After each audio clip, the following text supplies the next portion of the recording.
జాతుల్లో పిచ్చులేనిది పావురం, నిష్కలంకమునకు అది సూచన. 10,000 మంది పురుషులలో అతి శ్రేష్ఠుడు నా ప్రాణ ప్రియుడైన యేసు క్రీస్తు.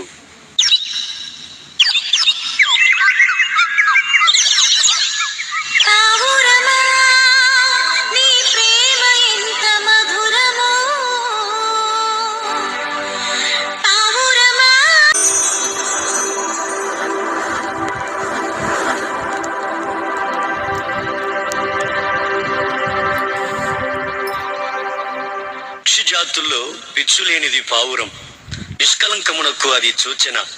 10,000 మంది పురుషులలో అతి శ్రేష్ఠుడు నా ప్రాణ ప్రియుడైన యేసు క్రీస్తు.